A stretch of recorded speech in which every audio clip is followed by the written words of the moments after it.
Bueno, hoy, como les venía comentando, entonces vamos a ver cuáles son los productos que podemos encontrar en el mercado de acero estructural, ¿sí?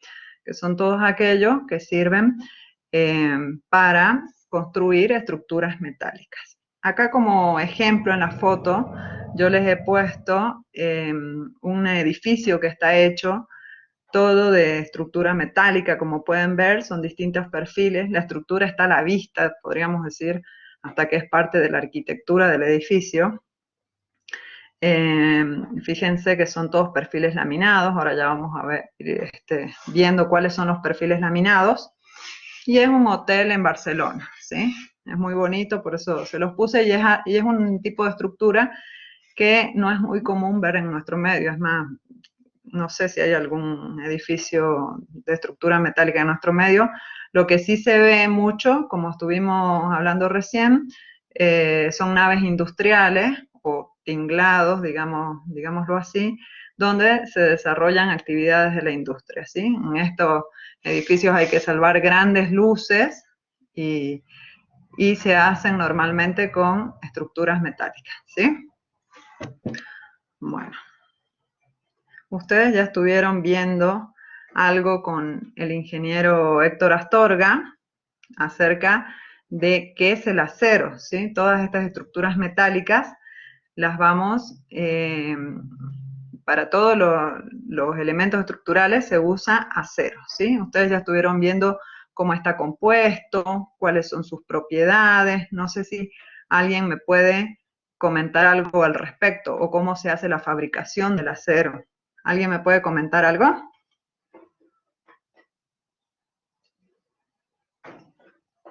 En realidad esto es nada más que un pequeño repaso porque es algo que ya vieron la clase pasada, ¿sí?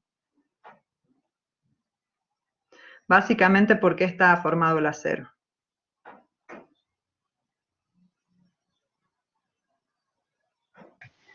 Hierro y carbono, profe. Bien, perfecto.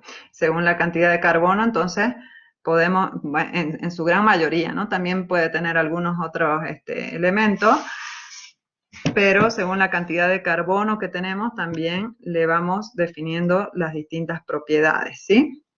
Bueno, el acero se obtiene por fundición, ¿sí? Se hace una colada que puede ser en lingoteras, puede ser de forma continua o si no así en pequeños lingotes de acero, y de eso se obtienen, de la colada continua se pueden obtener barras rectangulares o de sección cuadrada, ¿sí? A eso se le llama palanquilla.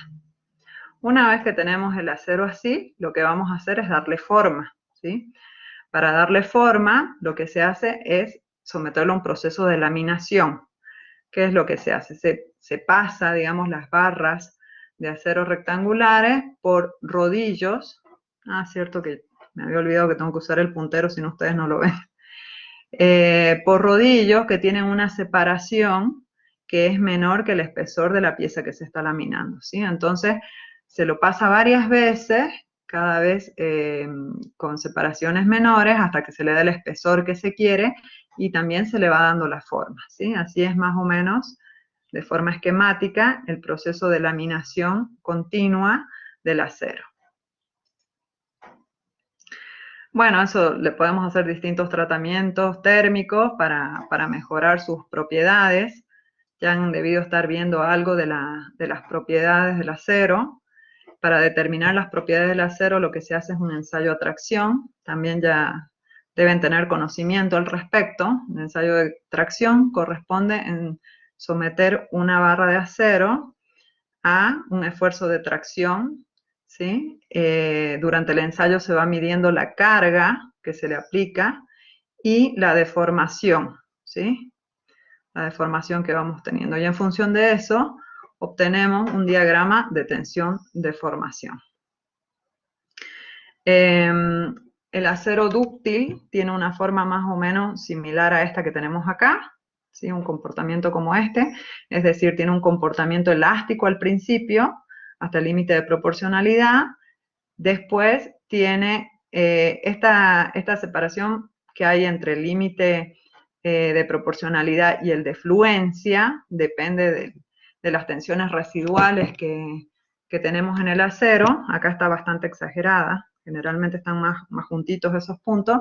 Y después tenemos la zona de fluencia. En la zona de fluencia, el acero continúa deformándose, pero sin resistir más carga, hasta que llega un punto en el cual empieza el endurecimiento y llega a una tensión última, o es la tensión máxima que puede soportar, para después tener un descenso pronunciado, ¿sí? Esta es la zona de fricción, es cuando en la probeta se va marcando la zona donde se va a cortar la barra, hasta que finalmente se produce la rotura por tracción, ¿sí? De este diagrama es que nosotros sacamos las propiedades que necesitamos para calcular la resistencia de nuestros elementos y las deformaciones. Nosotros vamos a trabajar con un acero que tenga una tensión de fluencia aproximadamente de 240 megapascales o 235, lo van a ver en los ejemplos. El límite de proporcionalidad es más o menos el 0,6 veces la tensión de fluencia como referencia, ¿no? Como les decía, eso depende del acero y de las tensiones residuales que tenga. Vamos a trabajar en todos los ejercicios con un módulo de elasticidad de 200.000 megapascales. El módulo de elasticidad, si recuerdan, es la pendiente de la zona elástica. Y después con un módulo de elasticidad transversal, este es el módulo de elasticidad longitudinal, de 77.200 megapascales. Bueno, este es un ensayo de aceros reales, de aceros nerburados en realidad para hormigón armado. Era como para que vieran un ensayo real, les puse acá un ejemplo. Y esto, como es un repaso, lo voy a pasar más o menos rápido. Bueno, habíamos visto que la primera parte es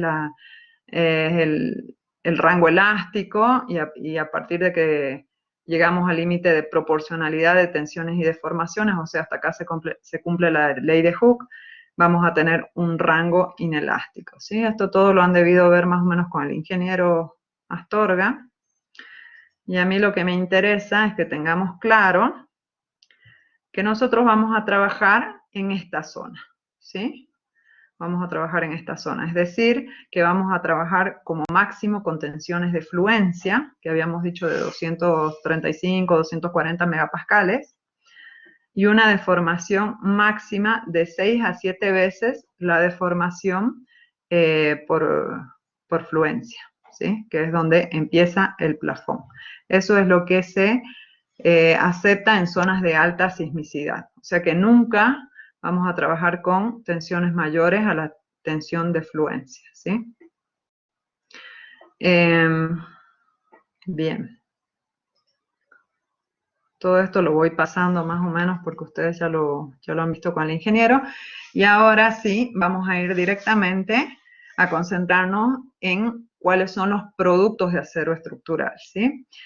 Como dice acá, el acero es un material con múltiples aplicaciones estructurales, y en esta clase vamos a describir su uso en distintos productos, ¿sí? Bueno, yo ya les estuve preguntando más o menos qué conocían, qué productos conocían en acero, y todavía estamos medio frescos, no sabemos mucho qué hay. Entonces yo les voy a ir contando que tenemos chapas de acero, ya vamos a ir desarrollando cada una de estas.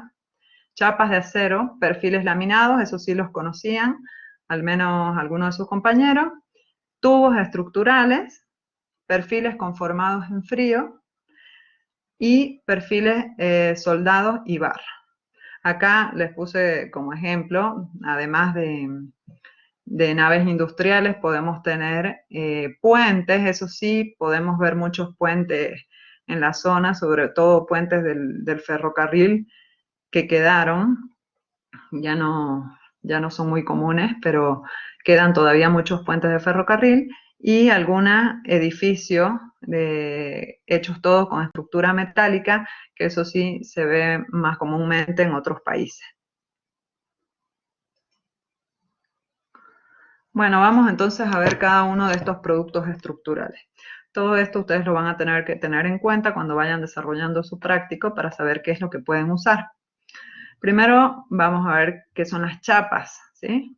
Entonces las chapas se fabrican por el proceso de laminación, como les explicaba al principio, y hay una gran variedad de espesores. Por una cuestión de costumbre, los espesores se expresan en pulgadas. Inclusive acá en Argentina, por más que nosotros usamos unidades métricas, se expresan en pulgadas. Ustedes cuando van a comprar las chapas las tienen que pedir en pulgadas. Bueno, al menos eso es si tienen las chapas gruesas. Las chapas las podemos dividir en dos grupos, en chapas gruesas y en chapas finas. No son otra cosa que planchas, como pueden ver acá, planchas de acero, ¿sí? De distintos espesores. Bueno, las chapas gruesas van más o menos de 3,2 milímetros hasta 76,3 tenemos acá en este proveedor de acero, ¿sí? Y como les dije, se expresan en pulgadas. Si bien acá está la equivalencia en milímetros, generalmente ustedes para comprarlas o para referirse a cualquier chapa la tienen que expresar en pulgadas. ¿Cómo vamos a hacer para acordarnos cuáles son los espesores de placas que tenemos disponibles? Bueno, todas vienen en 16avos de pulgada. Fíjense, acá dice 1/8, que son 2 16avos. Después vamos aumentando y tenemos 3 16avos. Acá vendría a ser 4 16avos, que es 1/4 de pulgada. 5 16avos, 6 16avos, que viene a ser 3/8, y así vamos aumentando hasta la pulgada, ¿sí? Todos son partes de un 16avos de pulgada. Y después, ya a partir de la pulgada, tenemos 1 1/4, 1 1/2, 1 3/4, y así van aumentando 2 hasta 3 pulgadas. Si las chapas son más finitas que 3,2 milímetros, entonces, bueno, ya pasan a clasificarse como chapas finas.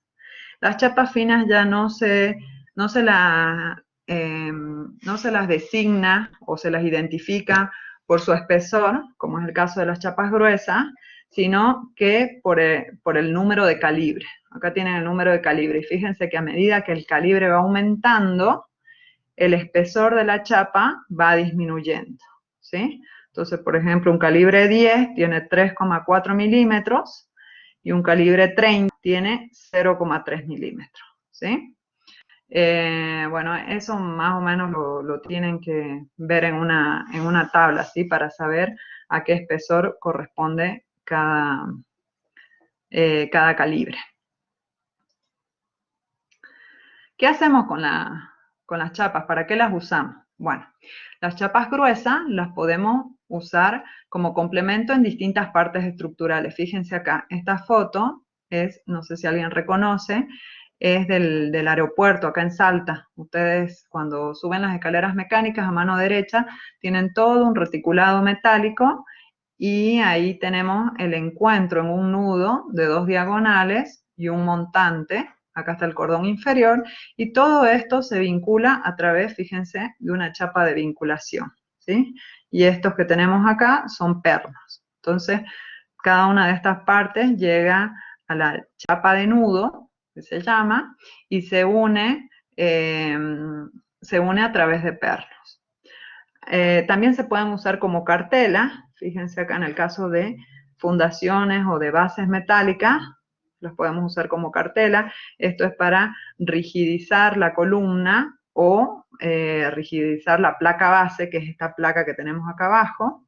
Bueno, eso también se hace con chapas de acero, esta placa que tenemos acá abajo.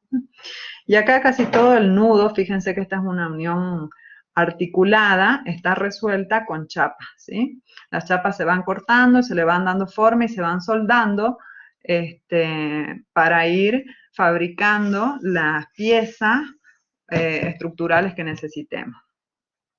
Entonces acá vemos que los podemos usar.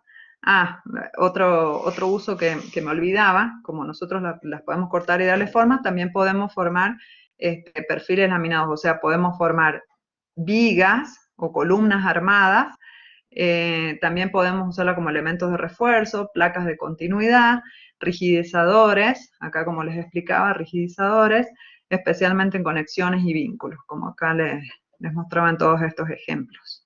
Estas son las chapas gruesas, ¿sí? Son las que medimos en pulgadas. ¿Qué se hace con las chapas finas? Bueno, con las chapas finas podemos hacer cubiertas y cerramientos. Fíjense que las chapas que usamos en la cubierta, muchas veces en las naves industriales, si ustedes prestan atención, también se usan como cerramientos. Ahí les muestro en la foto un ejemplo. ¿Cómo me vienen las chapas para cubierta? Bueno, estas, como les dije, en general son entre calibre 22 y calibre 18, o sea, 0,7 milímetros. Creo que la chapa prepintada viene en calibre 24, ¿sí? Que es un poquito menos que 0,7 milímetros. Y estas chapas, como van a estar a la intemperie, tienen que estar protegidas. Entonces, esa protección que se hace es darle un galvanizado o un prepintado. Vieron que ahora vienen las cubiertas de colores, de distintos colores, están como de moda. Entonces, ese pintado les da una protección contra la corrosión, porque al ser muy finitas y al estar expuestas a la intemperie, bueno, ese es su mayor problema, ¿sí? Que pueden oxidarse. Bueno, fíjense la forma que tienen las chapas, ustedes ya eso sí más o menos lo han debido ver. Vienen de distintos tipos. ¿Para qué creen que serán estos pliegues que se hacen en la chapa? ¿Alguien me puede decir?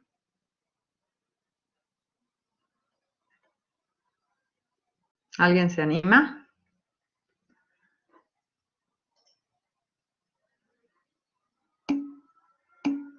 Para darle rigidez, exactamente, exactamente. Es para darle rigidez. Eso en cuanto a su función estructural, ¿sí? Si nosotros tuviéramos una chapa plana, entonces sería demasiado flexible. En cambio, esto, tanto en la chapa sinusoidal, que es esta que tenemos acá abajo, como la trapezoidal, que es esta que tenemos acá arriba, nos da rigidez y nos permite que las correas no tengan que estar tan cerca, ¿sí? Las correas sobre las que apoyan las chapas. ¿Alguien sabe más o menos cada cuánto podemos poner la separación de las correas? O sea, la rigidez que nos da la chapa, ¿cuánto nos permite separar las correas entre sí? ¿Alguien tiene alguna idea? Cada 1 metro aproximadamente, así es. Puede ser un poquito menos en algunos casos o un poquito más en otros, ¿sí? Todo dependiendo de las cargas que nosotros tengamos. Bien. Muy bien. Bueno, otro uso que se le da a las chapas de poco espesor es para hacer losas mixtas con chapa colaborante. No sé si alguien ha oído hablar de Steel Deck. ¿Alguien alguna vez vio o escuchó hablar acerca de una losa con chapa colaborante? ¿Nadie conoce? Bueno, ¿no? Bien. Bueno, yo les voy comentando que este es un modo, un sistema estructural, perdón, que se usa para hacer losas de hormigón en estructuras o edificios que son metálicos. Fíjense, esta foto es la parte de adentro del hotel que yo les mostraba en la primera diapositiva, en la presentación. Todas estas columnas y vigas son metálicas. ¿Qué pasa? Si nosotros queremos hacer una losa de hormigón arriba de la estructura metálica, bueno, sería un poco complicado vincularla. Entonces surge esta opción que es usar el Steel Deck. ¿Qué es lo que se hace? Estas chapas que ustedes ven abajo son similares a las de la cubierta, no son las mismas, ¿sí? Son similares, pero tienen una rugosidad que ya se las voy a mostrar en una foto más de cerca. Y tienen unos nervios, así como la de la cubierta, trapezoidales, para darles rigidez, y unas rugosidades que permiten adherirse al hormigón, ¿sí? Entonces, ¿qué es lo que se hace? Se ponen estas chapas que sirven de encofrado al inicio, digamos, de la construcción. Luego se puede colar el hormigón arriba, y una vez que el hormigón fragua, se sacan los puntales si es que fueron necesarios, si es que las luces de apoyo son cortas, inclusive se las puede usar de encofrado sin apoyo abajo.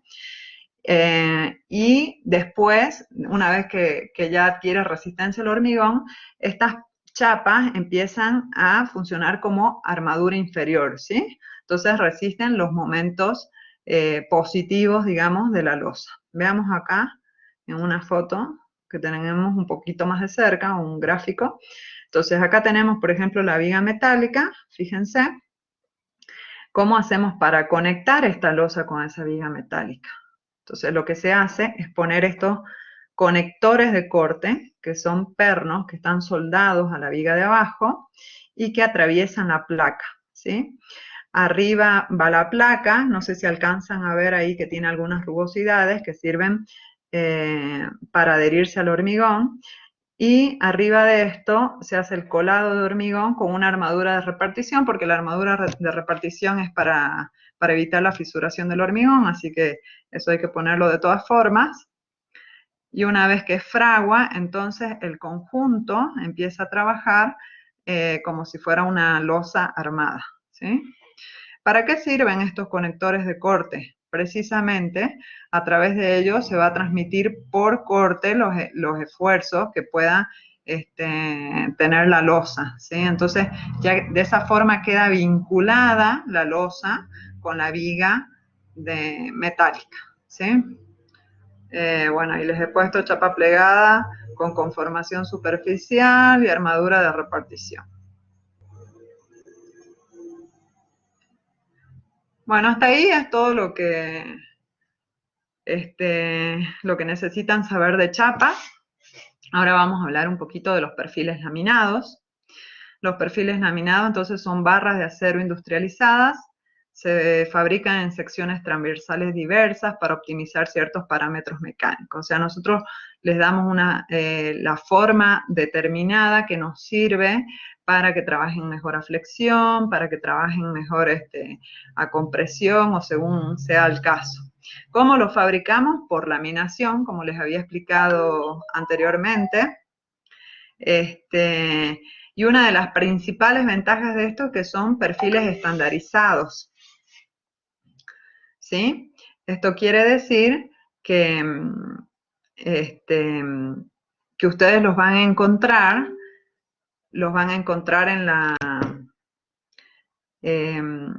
en los comercios, en una tabla donde ustedes van a tener todas las medidas, ¿sí? Eso es lo que yo les puse ahí en las tablas que les subí, ¿sí? Entonces esas son las tablas que nosotros vamos a usar, donde van a tener todas las propiedades de las secciones. Bien, vamos a ver cuáles son los más usuales o los más empleados. Primero tenemos el perfil I, ¿sí? O doble T, también lo pueden nombrar así. Están formados por dos alas, fíjense, esta es la ala superior, esta es el ala inferior, y ambas alas se conectan por un alma. Estos perfiles son de doble simetría y son adecuados para trabajar a flexión, ¿sí? Porque la mayor parte del material, ¿cómo se distribuyen las tensiones en flexión? Bueno, tenemos las mayores tensiones en los extremos, entonces fíjense que tenemos la mayor cantidad de material repartida en el ala superior y en el ala inferior. Este es un perfil I estándar, fíjense que el ala no es muy ancha, y después tenemos otros tipos de perfiles I, como por ejemplo este que es el W, o también lo van a conocer como IPB, que tiene las alas más grandes, digamos, ¿sí? Tienen un ancho mayor. Esto lo que le permite tener un mayor momento de inercia alrededor del eje I, y por lo tanto, en algunos casos, también puede ser usado como columna, ¿sí? Veamos, esta es una foto que yo le saqué a la muestra que tienen en Hierro Nor.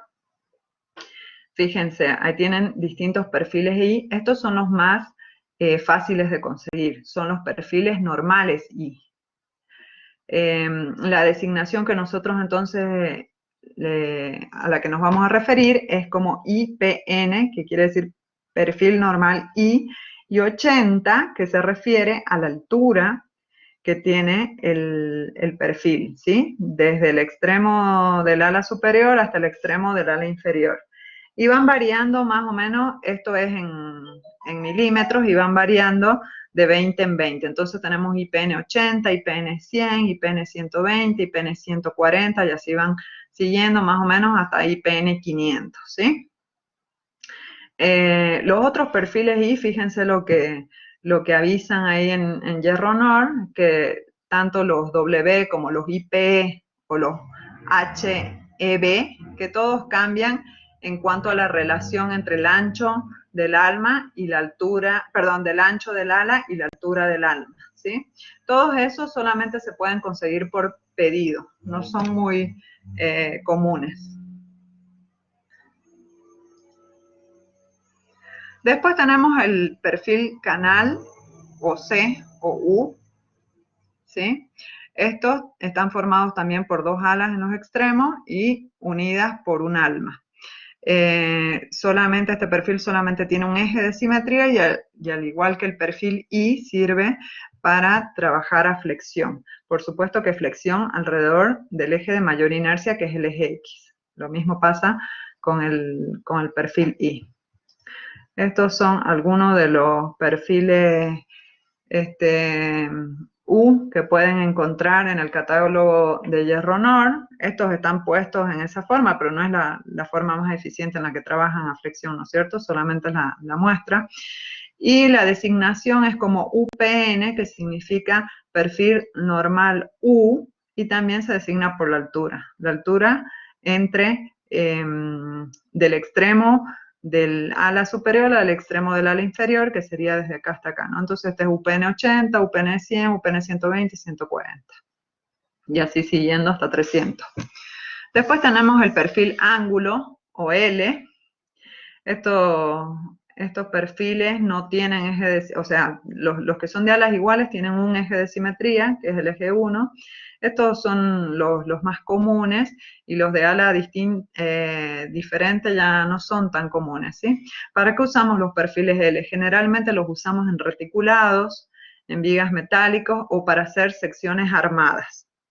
Es decir, cuando formamos una sección a través de la soldadura de varios perfiles o barras. Ya eso lo vamos a ir viendo. Para eso sirve el perfil L. ¿Cómo hacemos la designación de estos perfiles? Bueno, vamos a hacer por... Discúlpenme un segundito, chicos. Ya